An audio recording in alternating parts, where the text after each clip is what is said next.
Welcome back, everyone. We're doing more Zulu Empire. We have diamonds in South Africa, part 3 of Extra History.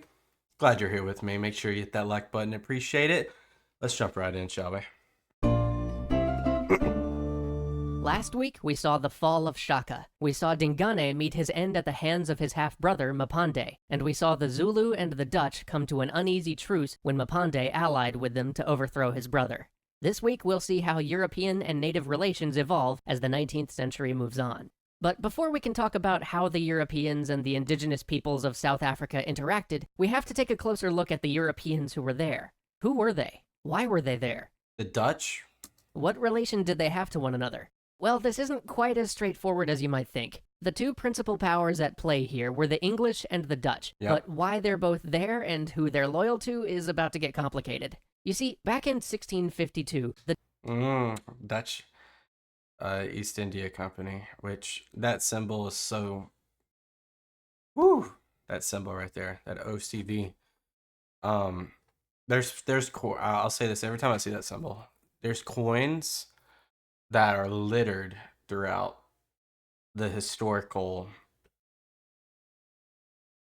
zeitgeist, where you can find coins, really inexpensive coins for the Dutch East India Company.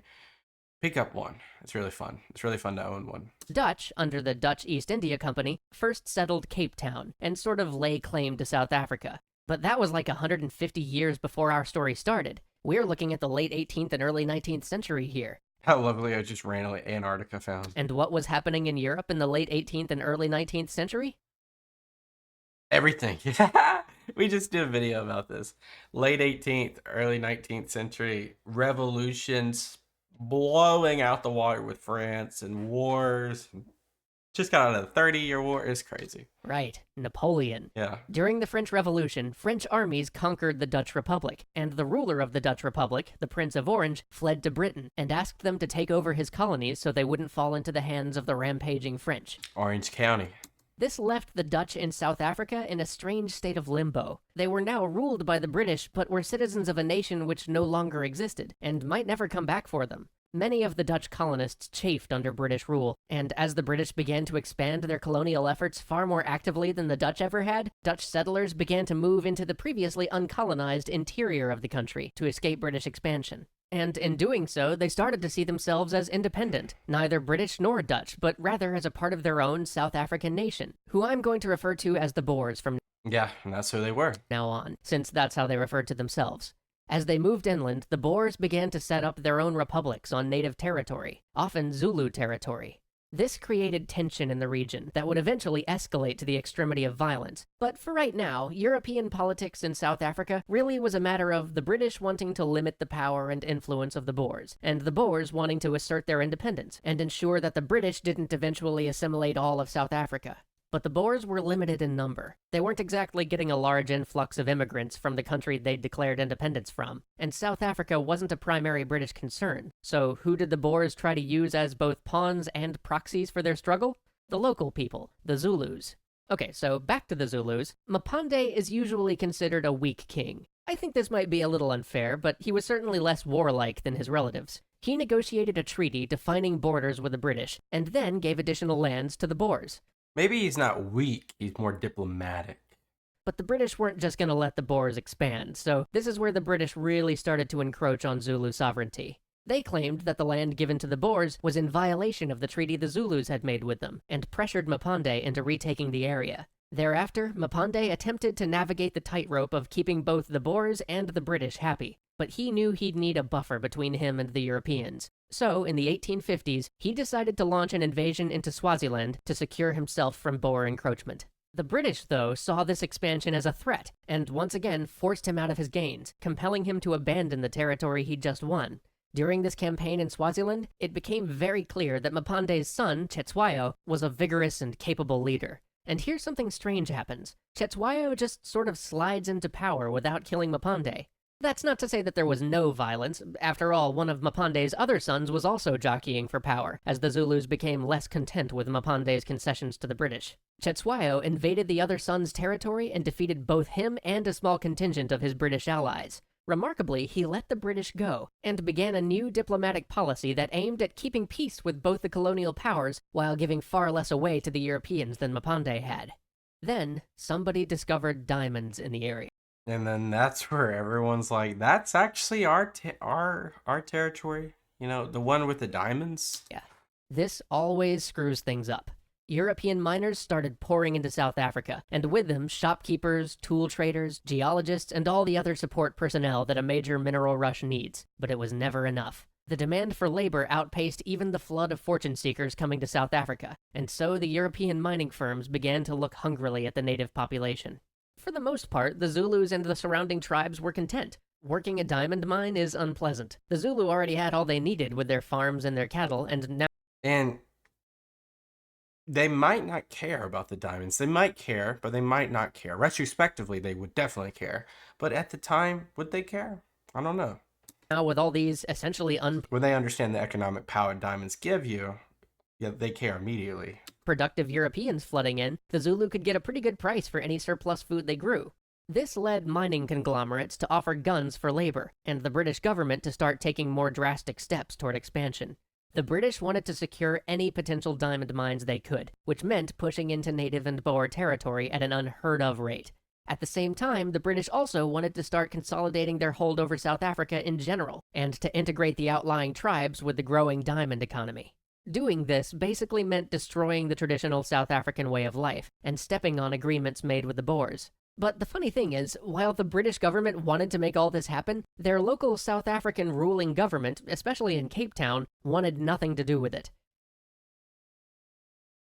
Why is that? Were they just more pragmatic? Or were they more like friendly with the locals, so they didn't want to infringe on the relationship? Or did they just think of themselves as not the British government? Britain needed to bring them in line. Thus enters Henry Bartle Frere. Frere had once been an ardent civil servant for the British in India. He had done notable service during the Indian Rebellion, and had risen to be governor of Bombay. He'd been noticed by the Conservative Secretary of State for the colonies, Lord Carnarvon, whose big project was to confederate many of the British colonies. Carnarvon had just successfully done so with Canada, and now he was dead set on doing the same with South Africa. Carnarvon had Frere appointed High Commissioner of South Africa, and promised that he would become the first Governor-General there, a position that almost certainly came with a peerage, if he could bring the entire area under British control and set up an effective government.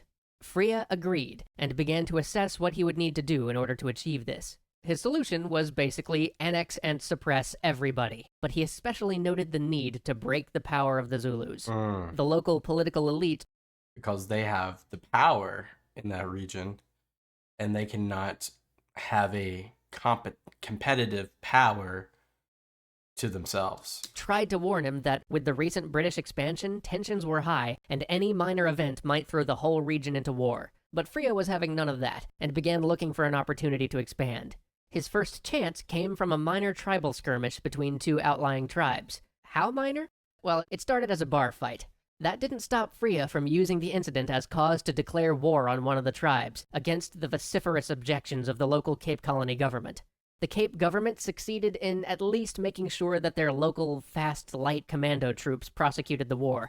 So they had this plan all along, and then they just waited for an excuse to execute it, rather than the might of the British Royal Army. The war was swift and decisive, but the Cape government had no interest in annexation, and so returned the land to the native people.